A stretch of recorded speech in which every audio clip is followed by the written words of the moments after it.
as we complain about our lives, as we complain about work, relationships, as we complain about car troubles, as we complain about not having enough time to do this or that, as we complain about politics, as we complain about sports, what did Jesus complain about?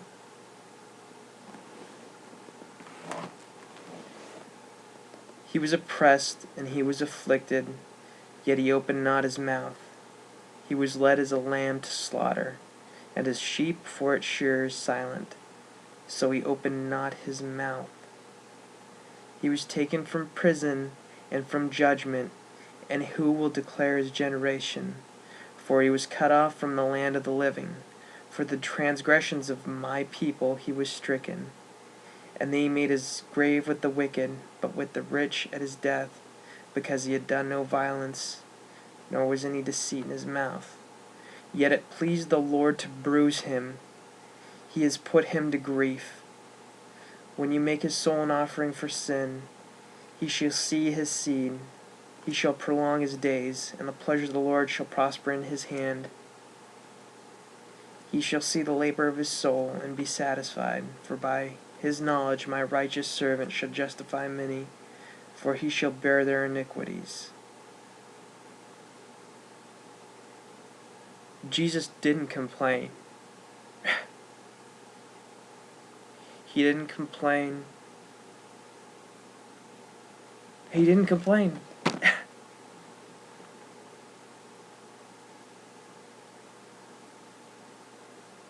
And I, as a brat, complain all the time about everything.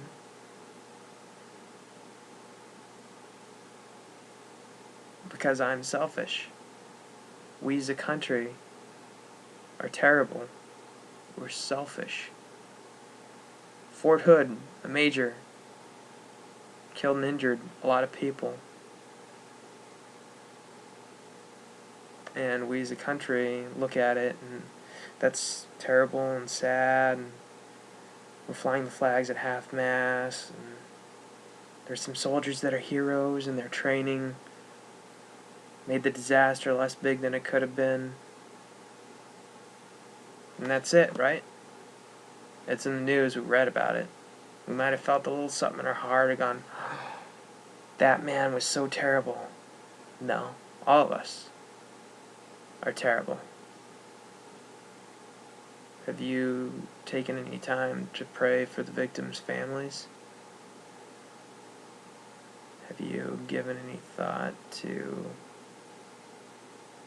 going before God and saying, Lord, that 15-year-old girl that was gang raped and robbed and beaten on school grounds by her classmates, by adults, and was witnessed by lots of people over a period of 2 hours. Have you prayed for her or her family?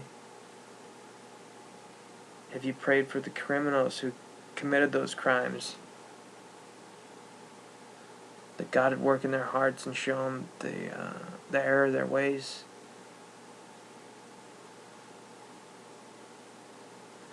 We don't think about things beyond ourselves, and it's pathetic.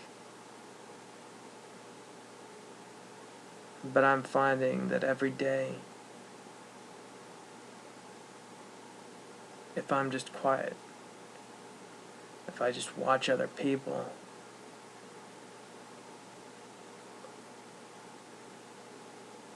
I'm not the only one that exists. And I'm not the only one with hurt. And I'm not the only one that has unhappy things in their life. And it's not all about me. It's about God. I know a fellow that doesn't like the new Kozak. Where's the old Kozak? Man, Kozak, you're bringing me down. He'll tell me things like that. And he'll tell me, you know what? You're too young. You're too young to be wasting your life.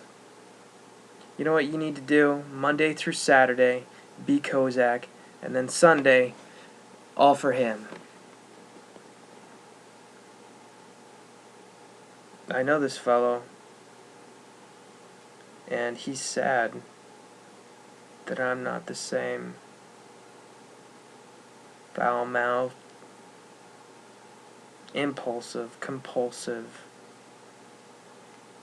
animated, wicked guy that I used to be. And it bothers him.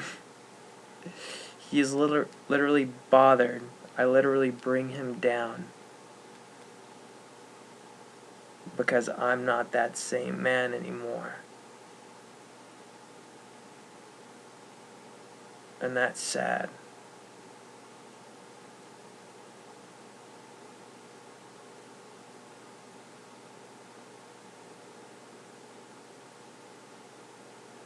What God has given me is life. True life. I truly live. Because I don't live now for me. It's not me who lives, it's Christ who lives in me. I'm his slave. And you're always going to be a slave in life. And it's either going to be to God or something else, anything else. And as his slave,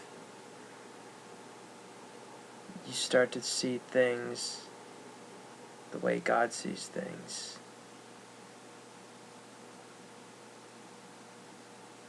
When you give your life to God, he's in your heart. So, as you go about your life, he's in there. You don't have the wickedness in there like you used to. It's God living inside of you. And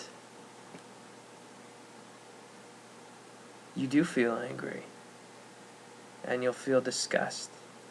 But you also feel happiness and joy like you haven't ever before.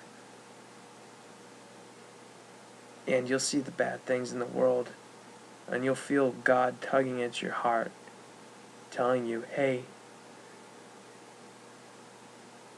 you need to go do this, or hey, you should be praying about that.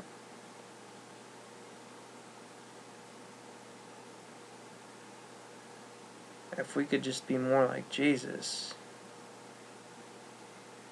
silent,